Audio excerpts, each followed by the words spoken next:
So was there a moment in those early albums, maybe after your debut or sophomore release, where you felt like, wow, we actually did it? Well, see, now, like I was saying, looking back, I see those moments now in awe and amazement. Wow, holy cow, we actually did that.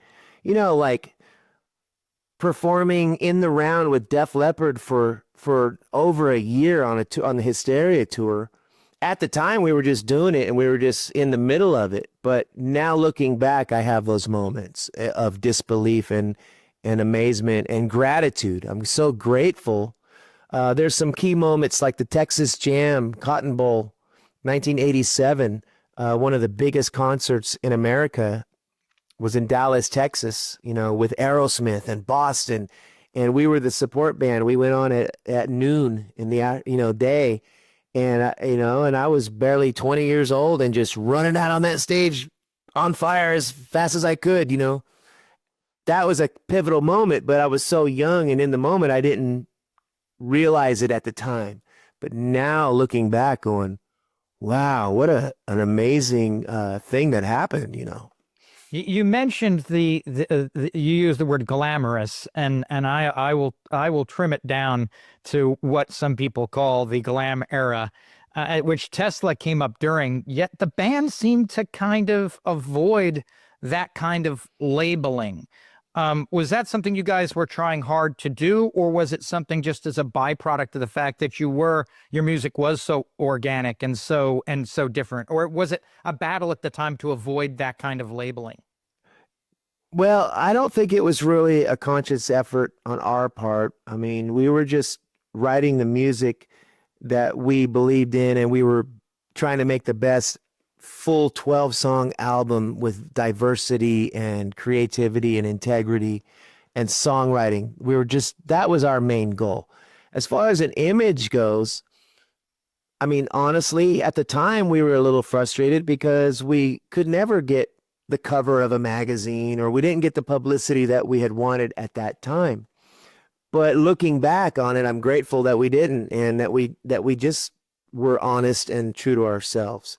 And I'm grateful that we had management that encouraged us to be real and honest. We were managed by Cliff Bernstein and Peter Minch, and they managed AC/DC and Def Leppard and Metallica. They were really powerful, big managers. And even Tom Zutaut, who was at our label, Geffen Records, he signed Motley Crue, which was one of the most glam bands of all time, but he didn't try to turn us into Motley Crue at all. He encouraged us just to be ourselves. And so we were lucky that we didn't have people trying to change us or anything, and allowed us to be true to who we are and were at the time. Is there maybe a deep cut from the Tesla catalog which you wish people got into more at the time, or perhaps would rediscover now? Well, yeah. On our first album, there's a song called Changes.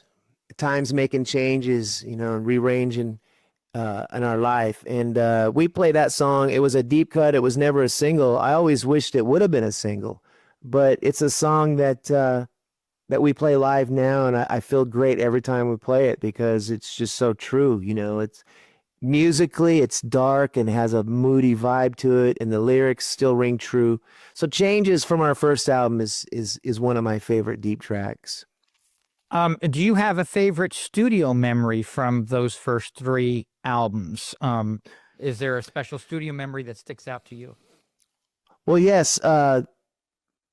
Those albums were recorded up in the woods of upstate New York, which is Bearsville. I grew up in the Bearsville Flats. Really?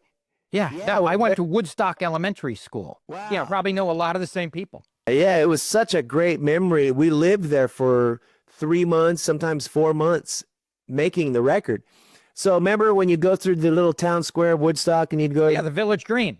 Yep, you'd go a little farther out. There was a fruit stand there that made smoothies on the left. Sunfrost. You made huh? It was called Sunfrost. Yeah, he made a right turn on that road and went up around the bend and took a little dirt road, and there was a gorgeous studio up there called Bearsville Studio. Yeah, what was that? Was that Glacier? I'm trying to think of the street. I can't remember the name of the street, but yeah, it would be a right off of Route 212, and you'd get Yes. right past. I think it was Sunfrost was the name of it. And it was a legendary place. Yeah. Todd Rundgren built it, and Albert Grossman lived there. He was Bob Dylan's manager, and all these legends had recorded there. And our producers were from Manhattan, Steve Thompson and Michael Barbiero. They wanted to keep us organic and in the country and not distracted by the trappings of New York City. So they took us up to Bearsville, and we ended up doing 3 or 4 records there. What It was years such a were great those? experience. We lived in a barn, and we would practice, and then we would go into the big studio there and record, and it was amazing. Just living there in the woods there. It was gorgeous country. Oh yeah, I mean, and the people, and you'd bump into people. I mean, like, I mean, Orleans, Robbie Dupree. There were a whole bunch of people, and there were a lot of artists who had summer homes up there too that you'd bump into. You know, Yeah, Robbie Robertson from the band, and play at Big Pink. yeah, yeah, it was a great experience. And then what we would do is after we would get done recording there, we'd take all the recording tapes and go down to New York City and go to Manhattan, and we would mix the music. So all of it was recorded up in the woods of Bearsville, New York, and then we would take it to the city of Manhattan and get that energy, and we would remix it. And that's how we made those records. Yeah, I mean, you could bump into like Meatloaf. I mean, there were so many people that you would Foghat. They recorded up there. Yeah, So many, so many. It was a great studio that people loved. So you've been. We were just talking about recording memories. You've been on the road for decades. Is there a tour story that sticks out in your brain more than any other? Well, I was just talking about Texas Jam. Gosh, it all runs together. We've got some great memories opening for artists. Like we were opening for David Lee Roth on the Eat 'Em and Smile tour. That was our first show, and it was at the Meadowlands in New Jersey. And man, that was for me being barely 20 years old, it was like, wow, I can't believe I'd never seen such a big arena before. One of the great memories I have is when we played at Barcelona, Spain. We were opening for Metallica and AC/DC. And let me tell you, that's a tough bill to be opening for those guys, especially when we're singing Love Will Find a Way, Yeah. And so we got pummeled by the audience. Well, they made it up to us, and we came back to Barcelona, and all the fans were like, "Oh, we're so sorry. What happened to you?" And they were crazy off the hook. We played a show in Barcelona, and they were singing every note of every song at the top of their lungs. And you know how in Spain they do those soccer chants like, oh, oh, oh. Well, I was playing my little thing like this.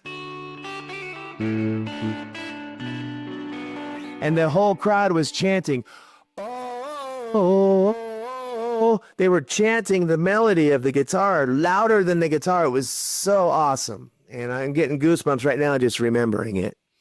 I was going to ask if you could play one Tesla show all over again, same year, same energy. Which one would it be and why? Is it that one or is there a different one?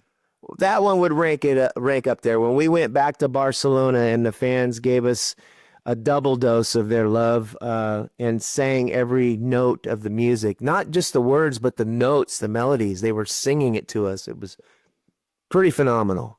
Before we move on to some of your other stuff, is there any lesson or lessons from your Tesla journey which still kind of influence the way you approach songwriting today? Some of the best songs that I've written, and especially on my new guitar instrumental album, have come from times where there's been some painful experiences and some melancholy feelings and emotions, and not even really trying to write a song, but just mainly just kind of just stumbling on a piece of music by accident. And if it is reflecting or sounding like how I'm feeling, and then being able to recognize that it's happening. So like you could just be sitting there watching TV, and then you can just go,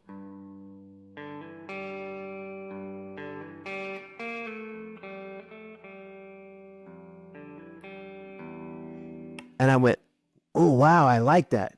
So when I played that, I was literally just watching TV, kind of depressed because I had just gotten into a big fight with my girlfriend at the time, and my ears perked up because I wasn't trying to write it. It was just kind of writing itself, and it was just my emotions coming out. And that is the best way as a guitarist or a songwriter to write genuine music, is to not try to write it, but just play your instrument and tap into a feeling that you're feeling. Now if I'm feeling good, it might sound more like,